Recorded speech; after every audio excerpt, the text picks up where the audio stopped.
তোমাকে ছাড়া আমি বাঁচবো না। রিমির কথা শুনে কি বলবো ভেবে পাচ্ছি না। তবে মেয়েটা আমাকে অনেক ভালোবাসে, আর যে আমাকে এত ভালোবাসে তাকে তো দূরে চলে যেতে দিতে পারি না। আমাকে যে করেই হোক এই বিয়ে আটকাতে হবে। কিন্তু কি করে? আগে নিজের বিয়ে ভাঙতে হবে, তারপর রিমির বিয়ে আটকাতে হবে। রিমি বলল, বাইরে না থেকে ভেতরে এসো। আমি ভেতরে গিয়ে চেয়ারে বসলাম। এরপর ভাবতে লাগলাম কি করা যায়। হ্যাঁ, বুদ্ধি পেয়েছি। তবে এই কাজ করতে রিমি আর মায়ার হেল্প লাগবে। আমি রিমির দিকে তাকালাম, দেখি ও আগের থেকে আমার দিকে তাকিয়ে আছে। আমি বললাম, এভাবে তাকিয়ে আছেন কেন? তোমাকে দেখি। জানি না আর কতদিন দেখতে পারবেন। মানে? আম্মু আমার বিয়ে ঠিক করেছে। কি? কবে? কার সাথে? আরে এত উত্তেজিত হচ্ছেন কেন? ওই, তোর বিয়ে হয়ে গেছে, আমার কি হবে? জানি না। আন্টিকে বল তুই এই বিয়ে করবি না। বলেছি কাজ হয় নাই।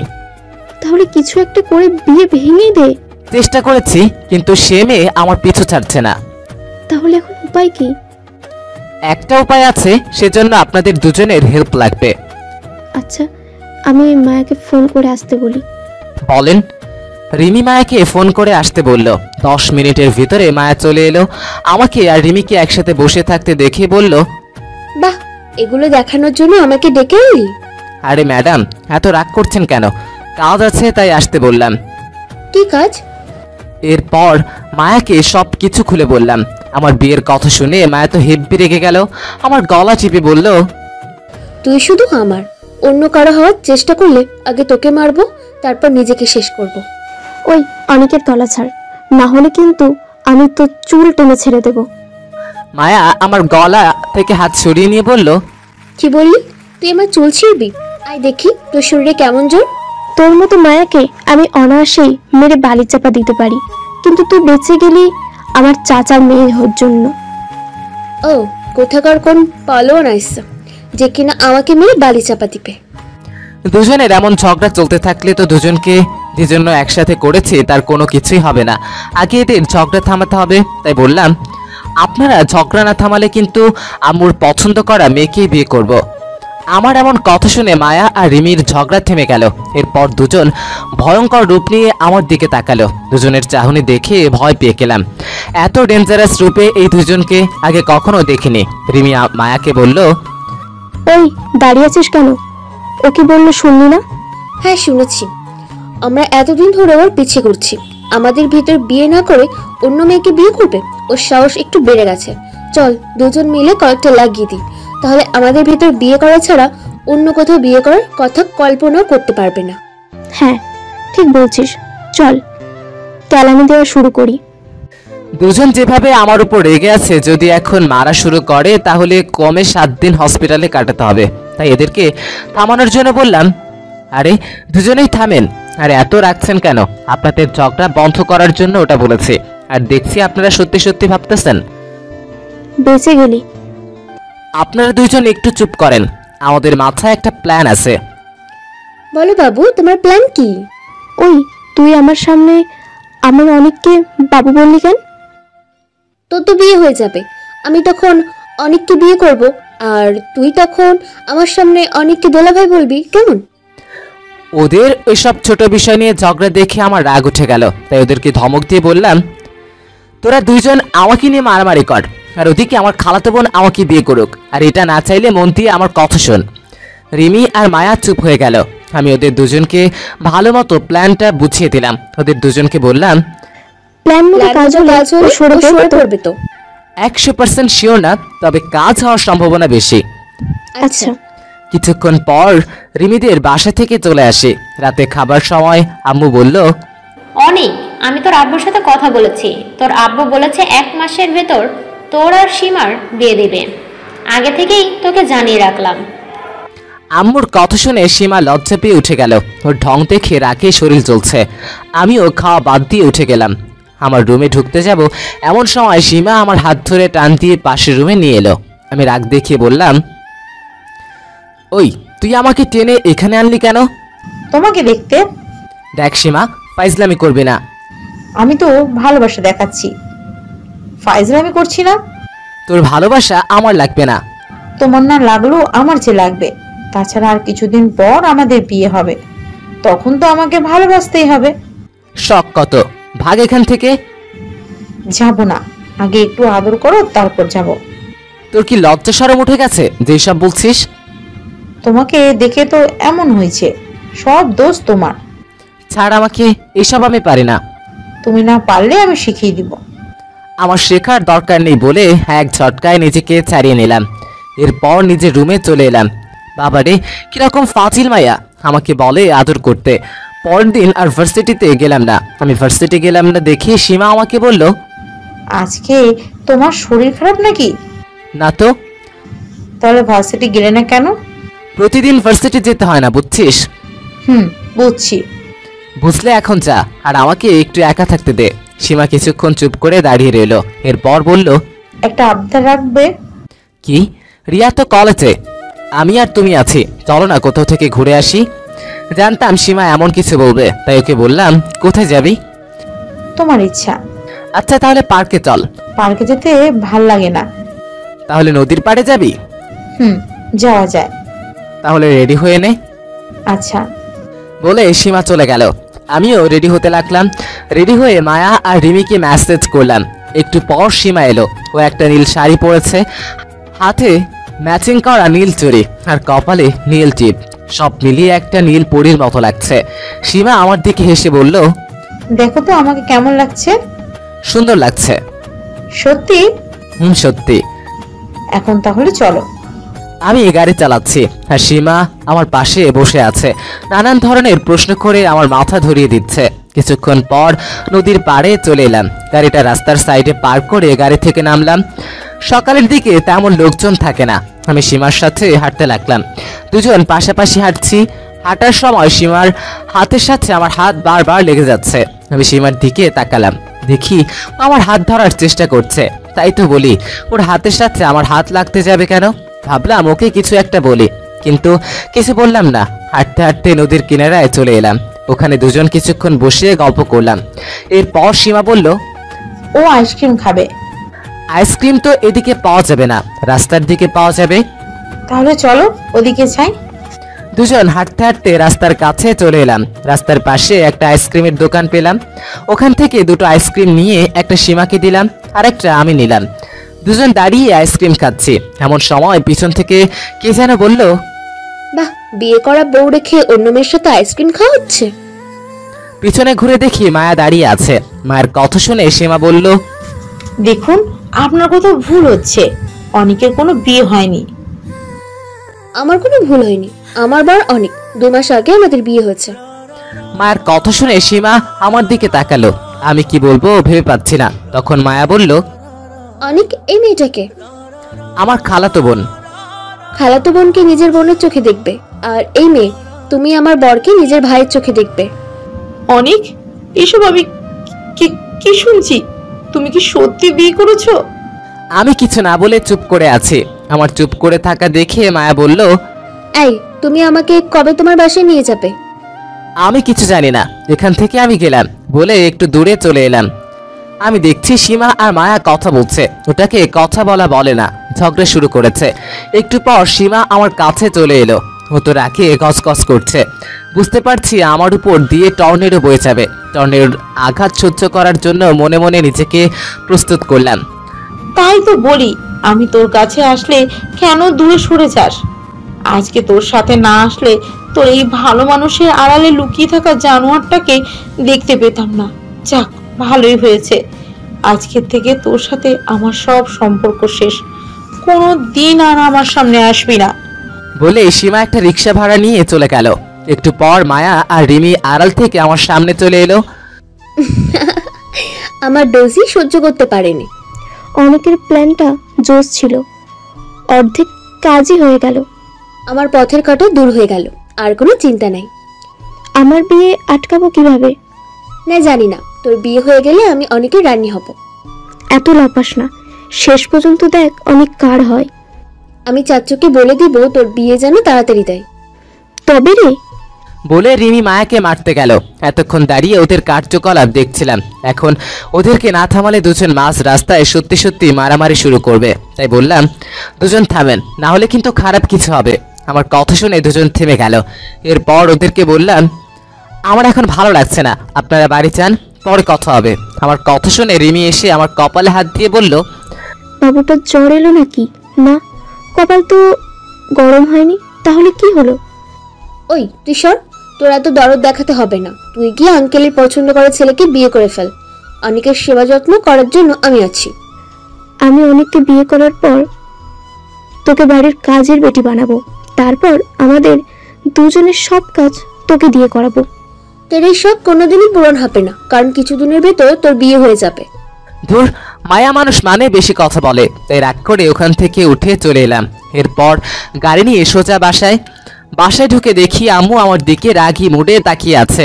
ছোট বোনের হাত দেখি বিছানায় ঝাড়ু দেওয়া ঝাঁটা আছে। আমাকে দেখার পর ওটা আম্মুকে দিয়ে দিল। আম্মু ঝাঁটা নিয়ে আমার দিকে আসছে। বিপদ দেখতে পেয়ে দিলাম এক দৌড়। এরপর নিচের রুমে দরজা আটকে দিয়ে শান্তিতে বসে পড়লাম। যাক বাবা, বড় ধরনের পিটুনির হাত থেকে বেঁচে গেছে। দৌড় না দিলে আমার পিঠ আর ঠিক থাকতো না। সীমা ডাইনিটা না জানি আম্মু আর রিয়াকে কি বলেছে, কিন্তু বাসায় আসার পর খালামণি আর সীমাকে দেখলাম না। ওরা কি এত তাড়াতাড়ি চলে গেল? গেলে যাক, তাহলে বাঁচা যাবে। আর কিছু না ভেবে ঘুমিয়ে গেলাম। ঘুম থেকে উঠে দেখি 3টা বেজে গেছে। উঠে গোসল করে আসলাম। এখন রুম থেকে বের হয়ে পরিবেশটা দেখা দরকার। রুম থেকে বের হয়ে দেখি যে যার রুমে আছে। ক্ষুধাও লেগেছে। চুপি চুপি গিয়ে ডাইনিং টেবিলে বসে খাওয়া শুরু করলাম। খাওয়া প্রায় অর্ধেক হয়েছে। এমন সময় আম্মু হাজির। আমি উঠতে যাব এমন সময় আম্মু বলল, প্লেটে ভাত রেখে উঠলে তোর কপালে দুঃখ আছে অনেক। আগে ভাত শেষ কর, তারপর এখানে আয়, তোর সাথে অনেক হিসাব বাকি আছে। আম্মুর কথা শুনে কলিজা ঠান্ডা হয়ে গেল। সত্যি সত্যি আমার কপালে অনেক দুঃখ আছে। খাওয়া শেষ করে মাথা নিচু করে আম্মুর সামনে দাঁড়ালাম। এতক্ষণে রিয়াও এসে গেছে। আম্মু বলল, আমি জানি তুই লুকিয়ে বিয়ে করিসনি, তাহলে সীমাকে কেন এসব মিথ্যা বললি? আম্মু তো দেখছি সত্যিটা জানে। এখন কি বলে পার পাবো? হ্যাঁ, বুদ্ধি পেয়েছি। আমি আম্মুকে বললাম, দেখো আম্মু, আমার এসবের ভিতরে কোনো হাত নেই। সব দোষ আব্বুর বন্ধুর ভাইয়ের মেয়ের আর আব্বুর বন্ধুর মেয়ের। মানে রিমি ওর চাচাতো বোন এসব করেছে? আমাকে পাগল পেয়েছিস নাকি? ওরা কেন এমন করবে? ওরা আমাকে ভালোবাসে। আম্মু আমার মুখে এমন কথা শুনে হাসতে শুরু করলো। আম্মুর সাথে রিয়াও যোগ দিল। দুজন খানিকক্ষণ হেসে থামলো। আম্মু রিয়াকে বলল, কি রে রিয়া, মেয়েরা আজকাল তাদের চেয়ে ছোট ছেলেদের নাকি ভালোবাসা শুরু করছে, এটা কি সত্যি বিশ্বাস হয়? আম্মু, এটা কেউ বিশ্বাস করবে না, তোমার ছেলে এসব বানিয়ে বলছে।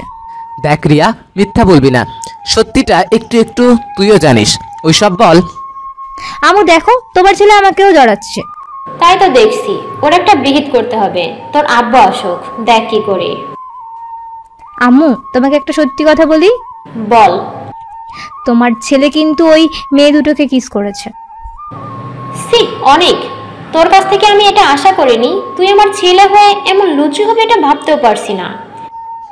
আম্মু, তোমার মেয়ে মিথ্যা বলছে। আমি এসব কিছুই করিনি, বরং ওরা আমাকে উল্টো চুমু দিয়েছে। মেয়েরা এত বেহায়া হয় না, বুঝলি? তাহলে ওই মেয়ে দুটোকে ডাকি, ওরাই সব বলবে। ওসবের কোনো দরকার নেই। তোর খালার সাথে আবার কথা বলতে হবে। ভালো করে বুঝলে নিশ্চয়ই বুঝবে সীমার তোর বিয়েটা শীঘ্রই দিতে চাই। আর এর ভেতরে কোনো চালাকি করার চেষ্টা করলে তোর বাড়ি ছাড়া করবো, বলে দিলাম। আমি রাগ করে ওখান থেকে রুমে চলে এলাম। আম্মু তো আবার খালামনির সাথে কথা বলবে। আর সত্যিটা জানলে সীমা তো বিয়ে করবে জন্য লাফালাফি করা শুরু করবে। জানি না এখন আমি কি করব। বসে বসে ভাবছি, এমন সময় মায়া কল দিল। হ্যালো। বাবুটা কি করে? কিসের বাবু? কে বাবু? আমার অনেক বাবুটা। ম্যাডাম, এখন ফাইসলামি বাদ দেন, অনেক টেনশনে আছি। কি হয়েছে? প্ল্যান মতো কাজ তো হয়েছে, কিন্তু আম্মু সব কিছু বুঝে ফেলেছে। এখন তো জোর করেই আমাকে বিয়ে দিয়ে দিবে। আন্টি বুঝলো কি করে? আমি কি জানি। এখন কি করব? শেষমেশ মনে হয় সীমাকেই বিয়ে করতে হয়। আমাকে ছাড়া আর কাউকে বিয়ে করলে তোকে খুন করে ফেলবো বলে দিলাম। বলে মায়া কল কেটে দিল। যা বাবা, এ আবার কোন মুসিবতে পড়লাম। আল্লাহ রক্ষা করো। সন্ধ্যা হয়ে গেছে, এখন তো রিমির কাছে পড়তে যাওয়ার সময় হয়েছে। যাই একটু বুদ্ধি নিয়ে আসি। বই নিয়ে রুম থেকে বের হলাম। আম্মু দেখি করিডোরের সামনেই দাঁড়িয়ে আছে। আমাকে দেখেই বলল, কই যাস? পড়তে যাই। এখন তোর কোনো পড়া নাই, আগে তোর বিয়ে দেবো, তারপর যত খুশি পড়িস। আম্মু, এটা কিন্তু আমার সাথে নাইনসাইফি হচ্ছে। তোর সাথে যা হচ্ছে সব ঠিকই হচ্ছে, আর সীমার বিয়ে তোর সাথেই হবে, এটাই ফাইনাল। এখন রুমে গিয়ে সীমাকে ফোন দিয়ে কথা বলবে। রিমির কাছে আর পড়তে যাওয়া হলো না। রুমে এসে শুয়ে পড়লাম। রাত 10টার দিকে রিয়া আমার রুমে এসে বলল, ভাইয়া আম্মু ডাকছে, খেতে আসো। তোরা খা, আমার ক্ষুধা নেই। আব্বু নাকি তোমার সাথে জরুরি কথা বলতে আসতে বলছে। এখন কি করবে সেটা তোমার বিষয়, আমি গেলাম। রিয়া চলে গেল। আব্বুকে চরম ভয় পাই, এজন্য তাড়াতাড়ি নিচে এলাম। আমাকে দাঁড়িয়ে থাকতে দেখে আব্বু বলল, বস। আমি একটা ফাঁকা চেয়ারে বসলাম। আব্বু খেতে খেতে বলল, এসব কি শুনছি, তোর থেকে এগুলো আশা করিনি। জানিস তোর খালা তোর মাকে কত কথা শুনিয়ে গেছে। এসব করার আগে একবার আমাদের কথা ভাবলি না? আব্বু, আমার কোনো দোষ নেই, সব দোষ আপনার বন্ধুর ভাইয়ের মেয়ের আর আপনার বন্ধুর মেয়ের। ওরা দুজন কেন এমন করবে? কারণ ওরা দুইজন আমাকে ভালোবাসে। কি সিনিয়র মেয়ে জুনিয়র ছেলেকে ভালোবাসে, তাও দুজন একজনকে? অনেক, তুই কি গাঞ্জা খেয়ে এসব বলছিস? জানি আপনি বিশ্বাস করবেন না, কিন্তু এটাই সত্যি। অনেক আম্মু, তোমার এই ছেলের এই কথা কি বিশ্বাস হয়? এটা কেউ বিশ্বাস করবে না। দেখো অনিক, তোর মাও বিশ্বাস করলো না। এখন বল, তোর এই মিথ্যা বলা শান্তি কি হওয়া উচিত? ওর শাস্তি হলো সীমাকে বিয়ে করা। ঠিক বলছো, সীমার সাথে ওর বিয়ে হবে। কাল আমি সীমার আব্বুর সাথে কথা বলবো। আব্বু, মানলাম আমি ভুল করেছি, কিন্তু আমি সীমাকে ভালোবাসি না। আমি যাকে ভালোবাসি না তাকে বিয়ে করতে পারবো না। তাহলে কাকে ভালো বাসিস? আমার তো দুজনকে ভালো লাগে, তবে রিমিকে একটু বেশি ভালো লাগে। থাপড়ায় তো দাঁত ফেলে দিব। ফাজলামি করিস আমার সাথে? আব্বু, আপনার সাথে ফাইজলামি করছি না, যা সত্যি তাই বলছি। একজন কি করে দুজনকে ভালোবাসতে পারে? জানি না কিভাবে কি হয়ে গেল। তোর মতো লুচ্চা ছেলে জীবনেও দুইটা দেখিনি, যে কিনা তার নিজের চেয়ে সিনিয়র দুটো মেয়েকে ভালোবাসে। আচ্ছা, লোক এই কথা শুনলে কি বলবে? লোকের কথায় আমার কিছু যায় আসে না, কারণ লোকেরটা আমি খাই না। তুই যত ফাজিল হবে আমার কল্পনাও করতে পারিনি। আমার বন্ধুকে এখন কি বলবো? আপনার বন্ধু তো ওনার মেয়ের বিয়ে অন্য জায়গায় ঠিক করে ফেলেছে। তাহলে বাবা ভালোই হয়েছে, রিমির তো বিয়ে হয়ে যায়। তুই এক কাজ কর, সীমাকে বিয়ে করে নে, তাহলে সবকিছু ঠিক হয়ে যাবে। আব্বু, এটা করলে সমস্যার সমাধান হবে না, কারণ আমি পরীক্ষা করে দেখেছি ওরা দুজনে সত্যি আমাকে ভালোবাসে। আর আপনি সীমাকে বিয়ে করতে বলছেন, সীমা আমাকে ভালোবাসে কিনা সেটা পরীক্ষা করার জন্য সীমার সামনে মায়াকে বলতে বলেছিলাম মায়া আর আমার বিয়ে হয়ে গেছে, আর রিমিকে বলতে বলেছিলাম ও আমাকে ভালোবাসে। কিন্তু সীমা শুধু রিমির কথা শুনে আমাকে এক গাধা কথা শুনিয়ে চলে গেল। আমার কাছে তো জিজ্ঞেস করতে পারতো আসল কাহিনী কি, কিন্তু ও তা করেনি। ভালোবাসলে ভালোবাসার মানুষটার উপর বিশ্বাস করতে হয়, কিন্তু আমি সীমার মধ্যে সেই বিশ্বাসটুকু দেখতে পাইনি। এখন বলেন, আমার কি সীমাকে বিয়ে করা উচিত হবে? আব্বু আমার কথা শুনে কিছুক্ষণ চুপ করে রইল, এরপর বলল, আমাকে আজকে রাতটা ভাবার সময় দে। আচ্ছা। এরপর আমি রুমে চলে এলাম। পরের দিন সকালে আম্মুর ডাকে ঘুম ভাঙলো। ঘুম থেকে উঠে ফ্রেশ হয়ে ছাদে এলাম। ছাদের ফুল গাছগুলোতে অনেক সুন্দর ফুল ফুটেছে। সকালবেলা এত সুন্দর ফুল দেখে মনটা ফ্রেশ হয়ে গেল। কিছুক্ষণ পর নিচে নেমে এলাম। রুমে বসে ফোন টিপছি, এমন সময় তাকিয়ে দেখি আব্বু আম্মু আমার রুমের দরজার সামনে দাঁড়িয়ে আছে। আব্বু আম্মুকে দেখে বললাম, ভিতরে আসেন। ওনারা রুমের ভিতরে এলো। আম্মু আমাকে বলল, তোর আব্বু তোকে কিছু বলতে চাই। নিজের ছেলের সাথে কথা বলবে, এতে অনুমতি নেওয়ার কি আছে? আব্বু, কি বলতে চান বলুন। রাতে আমি তোর খালার সাথে কথা বলছি। আব্বু দেখছি আমাকে জোর করে এই খালাতো বোনের সাথে বিয়ে দিবে। গতকাল এত সুন্দর করে বোঝানোর পরেও কাজ হলো না। ভাল লাগে না আর। এখন সারা জীবনই ওই তার ছেড়াটার সাথে কাটাতে হবে। রিমি আর মায়ের মুখটা চোখের সামনে ভেসে উঠল। ওদেরকে আমি এখন কি জবাব দিব? আব্বু আমার চেহারা পাল্টে যাওয়া দেখে হাসতে লাগলো। আব্বির এই হাসির কারণ বুঝতে পারলাম না। আব্বু হাসতে হাসতে বলল, এত ভয় পাবার দরকার নেই, সীমা তোকে বিয়ে করবে না। আব্বু, সত্যি বলছো? হ্যাঁ সত্যি। কিন্তু কি করে? তুই তো গতকাল বললি সীমা তোকে বিশ্বাস করে না। আমি ফোন করে বললাম যে যা দেখেছো সব মিথ্যা, কিন্তু ও বিশ্বাস করেনি। সীমা তো নাই, তাহলে আমি এখন ফ্রি। সীমা গেছে তো কি হয়েছে, এখনো মায়া আর রিমি আছে, বিয়ে তোকে দিবই। কিন্তু রিমির তো বিয়ে ঠিক হয়েছে, বাকি থাকলো মায়া। আমি মায়ার আব্বুর সাথে কথা বলবো। এত তাড়াতাড়ি বিয়ে করব না আমি। তা হবে না, তোকে বিয়ে করতেই হবে। যা ইচ্ছা করেন, আমি গেলাম। আমি রুম থেকে বের হয়ে নিচে চলে এলাম। আব্বু আম্মুকে বলল, মায়ের ফ্যামিলি কি এই বিয়ের প্রস্তাব মানবে? একবার বলে তো দেখো, না মানলে কি আর করার। আচ্ছা, আমি বলে দেখি। আজকে ভার্সিটিতে একটা ইম্পর্টেন্ট ক্লাস আছে, তাই দেরি না করে রেডি হয়ে ভার্সিটি চলে এলাম। ক্লাস করে আড্ডা দিচ্ছি, এমন সময় মায়া আর রিমি এলো। দুজনেই সুন্দর করে সেজে এসেছে। কত কিউট লাগে কেন, এই দুটোকে বুঝি না, কিন্তু ওদের বুঝতে না দিয়ে বললাম, এখানে কেন আপনারা? রিমি রাগ দেখিয়ে বলল, গতকাল পড়তে এলি না কেন? আম্মু যেতে দেয়নি। কেন? এখানে বলা যাবে না, পরে বলবো। এক্ষুনি বলতে হবে? আমি আমার বন্ধুদের দিকে তাকালাম। হারামিরা আমার অবস্থা দেখে মজা নিচ্ছে। ওদেরকে চোখের ইশারা দিয়ে বললাম, এখান থেকে একটু দূরে যা। কিন্তু হারামিরা একটাও নড়ল না, তাই বাধ্য হয়ে রিমিকে বললাম, একটু দূরে চলুন। এতক্ষণে মায়া চুপ করেছিল। রিমিকে আলাদা করে বলার জন্য রেগে গেল। আমার কলার চেপে ধরে বলল, ওই, আমি তোকে ভালোবাসি, সো আমারও এসব শোনার অধিকার আছে। শয়তান মায়া বন্ধুদের সামনে সব কিছু ফাঁস করে দিল। এখন তো হারামিরা ট্রিট চাইবে। এসব পরে ভাবলেও চলবে, আগে এই দুটোকে নিয়ে একটু দূরে যাই। তাই ওদের দুজনের দুই হাত ধরে টেনে বেশ খানিকটা দূরে নিয়ে এলাম। রিমি রেগে বলল, ওরে আনলি কেন? তুই অনেককে একা ভালোবাসিস না, আমিও বাসি, আর আমাদের ভেতর একটা চুক্তি হয়েছে, সো এখন তুই আমাকে কিছু বলতে পারবি না। আপনারা দুইজন ঝগড়া থামান। আমার কথা শুনে দুজন চুপ হয়ে গেল। বাহ, এরা দুজন দেখছি ভালোই আমার কথা শুনে। আমি ছোট হয়েও ওদের কন্ট্রোল করছি দেখে হাসি পেল। একটু পর রিমি বলল, এখন বলো, পড়তে আসনি কেন? আম্মু আসতে দেয়নি। কেন? এরপর গতরাত থেকে সকাল পর্যন্ত ঘটে যাওয়া সবকিছু ওদের দুজনকে খুলে বললাম। সব শুনে মায়া তো খুশিতে লাফাতে লাগলো, আর রিমি মন খারাপ করে দাঁড়িয়ে আছে। রিমির মন খারাপ হবারই কথা, কিন্তু আমি এখন কি করব? কিরে, বলেছিলাম না অনেক আমার হবে, দেখলি তো এবার। রিমি মায়ার কথার কোনো উত্তর না দিয়ে চুপচাপ দাঁড়িয়ে আছে। অন্য সময় হলে রিমি এতক্ষণে ঝগড়া লাগিয়ে দিত, কিন্তু রিমি এখন কিছুই করছে না। আমি খেয়াল করলাম রিমির চোখ দিয়ে পানি পড়ছে। রিমির চোখে পানি দেখে আমার ভিতরটা কেমন করে উঠল। ইচ্ছে করছে রিমিকে বুকে জড়িয়ে ধরে বলি, তুমি শুধু আমার। রিমির কান্না দেখে মায়াও চুপ হয়ে গেল। মায়া আস্তে আস্তে রিমির সামনে দাঁড়ালো। এরপর রিমির চোখের পানি মুছে দিয়ে বলল, সরি বোন, আমি তোকে হার্ট করতে চাইনি, জানিস তোর কষ্ট হলে আমার ভালো লাগে না। এরপর মায়া কিছুক্ষণ চুপ করে রইল। এরপর বলল, যখন জানতে পারি তুই অনেককে ভালোবাসিস, তখন তোর উপর অনেক রাগ হয়েছিল, কারণ আমিও তো অনেককে ভালোবাসি। রিমি কান্না করতে করতে বলল, তুই তো অনেককে পেয়ে গেলি, আমি হেরে গেলাম, আমার ভালোবাসা শেষ হয়ে গেল। এখনো তো তুই হেরে যাসনি, কারণ অনেকে সিদ্ধান্ত নেবে আমাদের ভেতর কেউ জীবন সঙ্গী হবে, আর এই সিদ্ধান্ত অনেক এখনো নেয়নি। কিন্তু ওর আম্মা আব্বু তো তোকে পছন্দ করেছে, আমি আর অনেকের হব না। ওদের দুজনকে থামিয়ে বললাম, আপনারা দুজন একটু চুপ করেন, আমাকে একটু ভাবতে দেন। ওরা দুজন চুপ হয়ে গেল।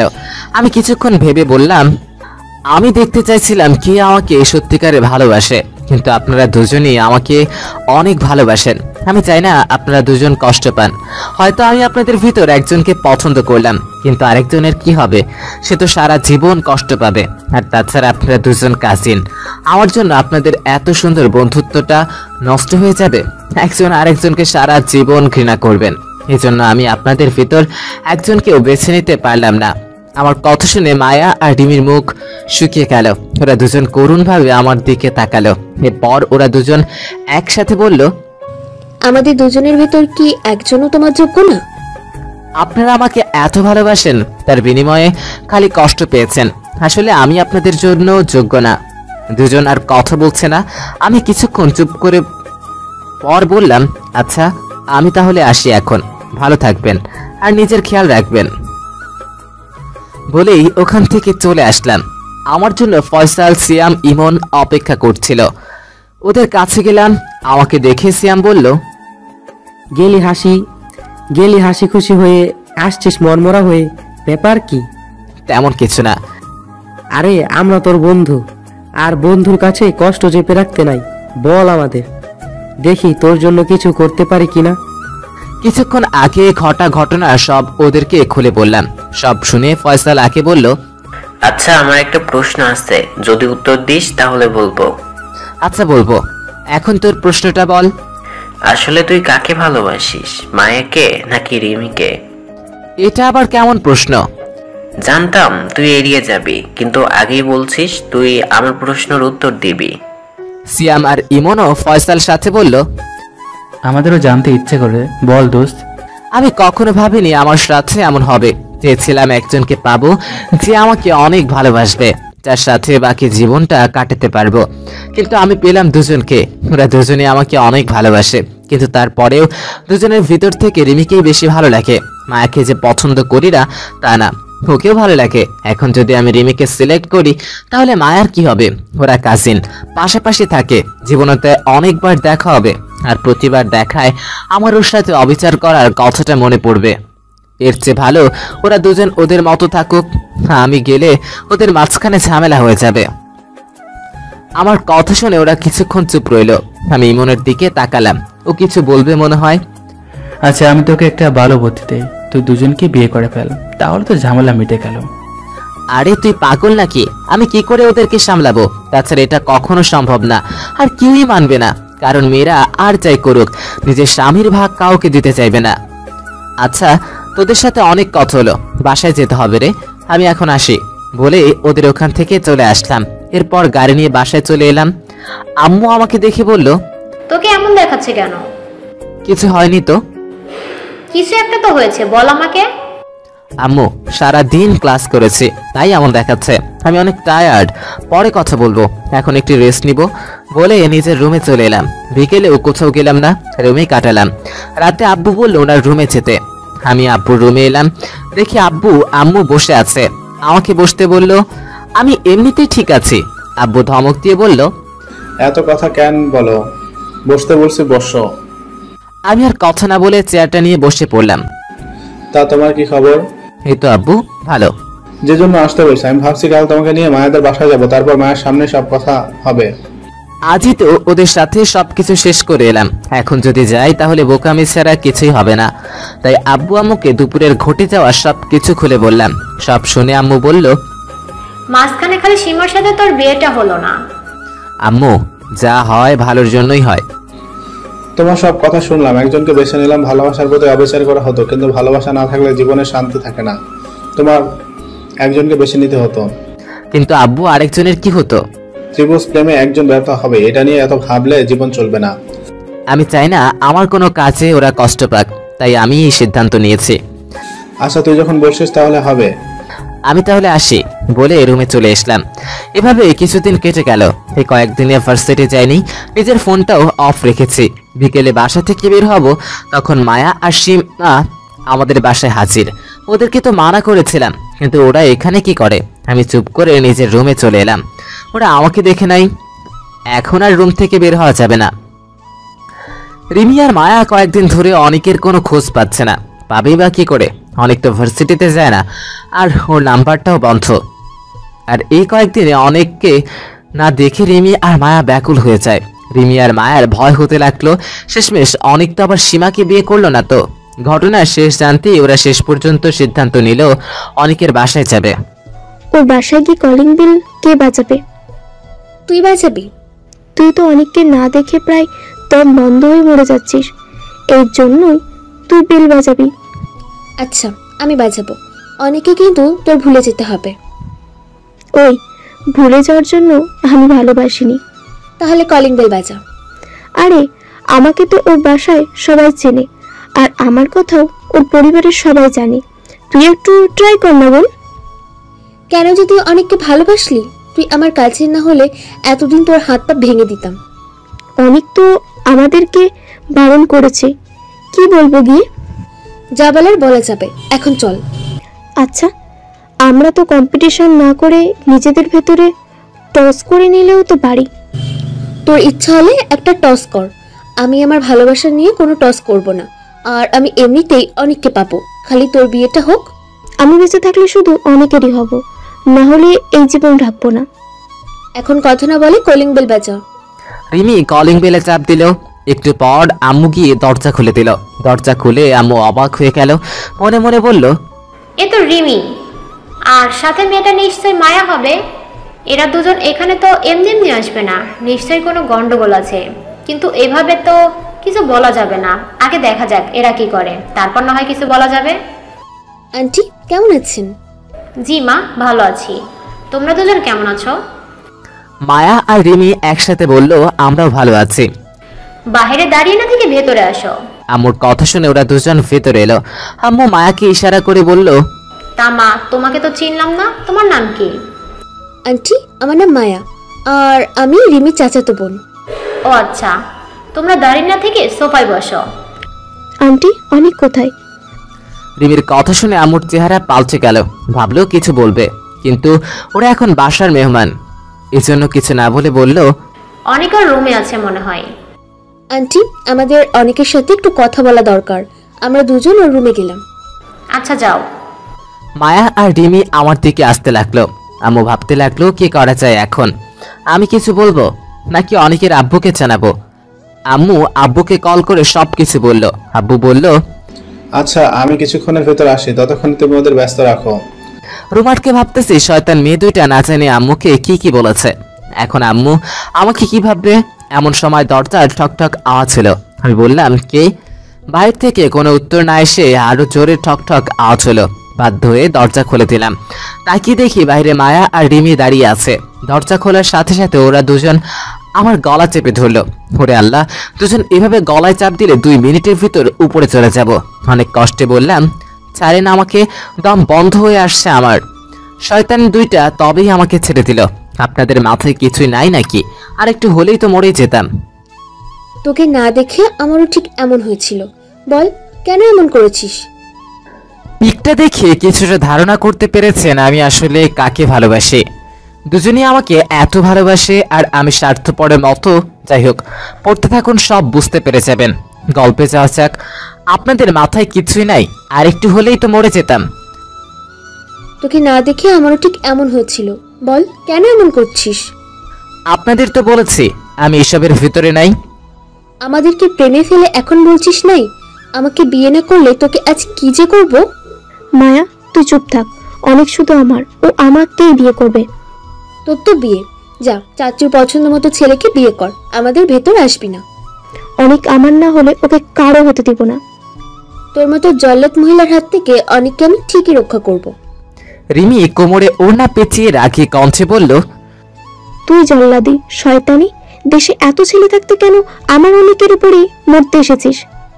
ওই আমি না, তুই, কারণ আমি আগে অনেককে প্রপোজ করছি। তুই প্রপোজ করলে কি হবে? অনেক আগে আমাকে কিস করেছে, এজন্য অনেক শুধু আমার। কিস আমাকেও করছে, অনেক আমার। ওদের দুজনের ঝগড়া চলাকালীন দরজার দিকে তাকালাম, দেখি আম্মু আর রিয়া দাঁড়িয়ে আছে। রিয়া তো এসব দেখে হাসে গড়াগড়ি খাওয়ার উপক্রম হয়ে গেছে। আম্মু ও রিয়ার মতো অবস্থা, মানে দুজন সব কিছু দেখে ফেলেছে।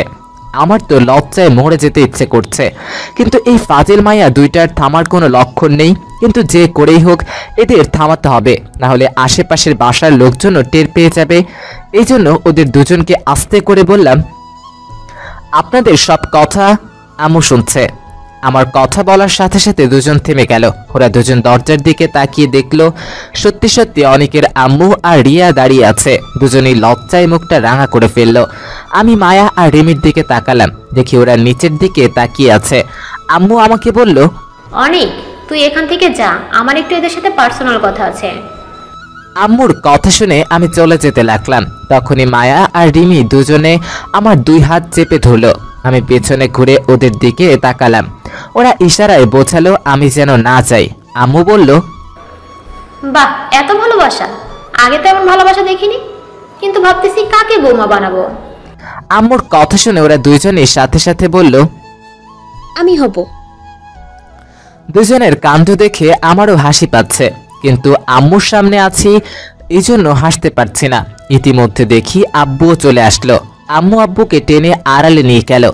কিছুক্ষণ পর ফিরে এলো। আব্বু আস্তে আস্তে রুমের ভেতরে প্রবেশ করলো। আব্বুকে দেখে ভয় পেতে লাগলাম, না জানি এখন আমাকে কি বলে। আব্বু মায়া আর রিমির দিকে তাকিয়ে গম্ভীরভাবে বলল, খাটের উপরে বসো তুমি। আব্বুর আদেশ শুনে ওরা সাথে সাথে খাটের উপরে বসে পড়ল। আমি এবার আর চোখে ওদের দিকে তাকালাম।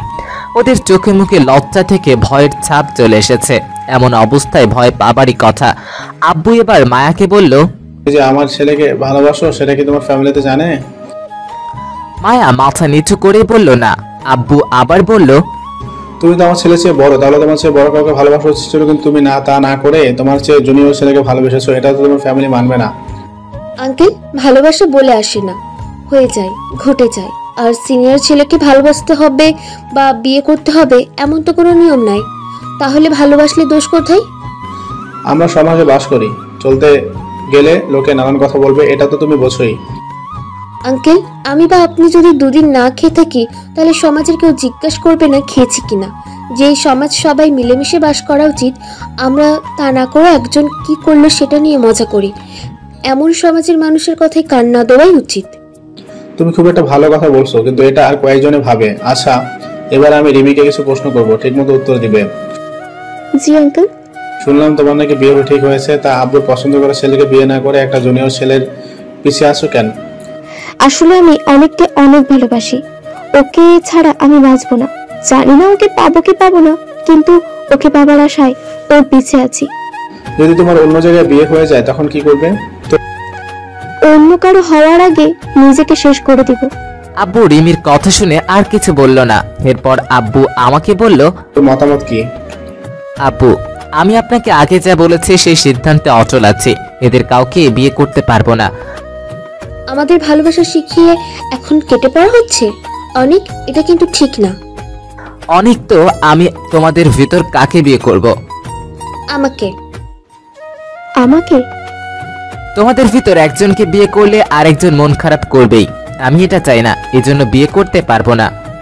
অনেক, একটা রুমের বাইরে যা, এদের সাথে আমার পার্সোনাল কথা আছে। আমি আব্বুর কথা মতো রুমের বাইরে চলে এলাম। দরজার সামনে এসে দাঁড়িয়ে দেখতে লাগলাম আব্বু ওদের কি বলে, কিন্তু নিচু গলায় বলার কারণে আব্বুর কথা শুনতে পেলাম না। ওরা দুজন আব্বুর কথা শুনে মাথা ঝাঁকিয়ে সায় দিল। কিছুক্ষণ পর মায়া আর রিমি চলে গেল। আমার সাথে আর কথা না বলেই আব্বু কি এমন বলেছে যার জন্য আমার সাথে আর কথা বলল না? ওর কথা বলেনি তার জন্য আমার খারাপ লাগছে কেন? আমি তো সিদ্ধান্ত নিয়েছি ওদের ভিতর কাউকে বিয়ে করব না। তাহলে তো আমার খারাপ লাগার কথা না। হয়তো মনের অজান্তে আরো ভালোবেসে ফেলেছি দুইটা পাগলিকে। রাতে আব্বুকে জিজ্ঞেস করলাম কি এমন বললো যার জন্য ওরা চুপচাপ চলে গেল। আমার প্রশ্নে আব্বু কিছু না বলে হাসতে লাগলো। আব্বুর হাসি দেখে আমার রাগ হতে লাগলো। আমি রেখেই বললাম, বলেন না হলে এত হাসার কি আছে? যখন ওদের ভিতরে কেউ কাউকে বিয়ে করবি না, তখন তোর এসব শুনে কি লাভ বল? ওরা চলে গেছে, তোর তো খুশি হওয়ার কথা, কিন্তু তা না হলে অবান্তর কথা জিজ্ঞেস করতেছিস। আব্বুকে আর কিছু জিজ্ঞাসা না করে রুমে চলে এলাম। ধুর, ভাল লাগছে না। দুটা পাগলির কথা মনে পড়ছে খুব। ইচ্ছে হচ্ছে ওদের সাথে কথা বলি। এটা আমার কি হলো? আমি একজনকে বাদে দুজনকে ভালোবেসে ফেলেছি। আমার এখন কি হবে? আমি তো আর দুইটা বিয়ে করতে পারবো না। এভাবে আরো কয়েকদিন কেটে গেল। এই কয়েকদিনে আমার আর কাটে না। প্রায় সময় ওদের কথা মনে হয়। রাতের ঘুমও চলে গেছে। ঘুমালে স্বপ্নে এসে জ্বালায়। পরের দিন ইউনিভার্সিটি এলাম। এই কয়েকদিনে ওদের একজনও ইউনিভার্সিটিতে আসেনি। আজও মনে হয় আসবে না। আব্বু মনে হয় ওদেরকে আমার থেকে দূরে সরে যেতে বলেছিল। এজন্যই ওদেরকে আর দেখছি না। ক্যাম্পাসে বসে বসে এগুলাই ভাবছিলাম। হঠাৎ কাঁধে কারোর হাতের স্পর্শ পেলাম। মনে হলো অনেক কাছের কেউ হবে। আমি ঘুরে দেখি মায়া আর ওর পাশে রিমি দাঁড়িয়ে। এখানে আপনারা কি মনে করে? এটা তো ক্যাম্পাস নাকি? আমি কখন বললাম আমার বাপের ক্যাম্পাস? তাহলে কেন বলে এখানে কি মনে করে? সেদিন চলে গেলেন, কিছু তো বললেন না, তাই বললাম আর কি। মায়া, তুই থাম। আগে ওরে কিছু শাস্তি দিতে হবে।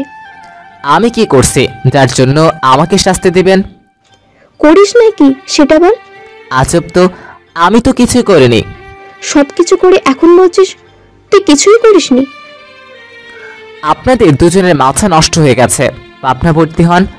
রিমি আমার মাথার চুল ধরে ঝাঁকাতে ঝাঁকাতে বলল, লুচ্চা বলা আমাদের দু বোনকে প্রেমের ফাঁদে ফেলে এখন পাবনা ভর্তি করো ধান্দা।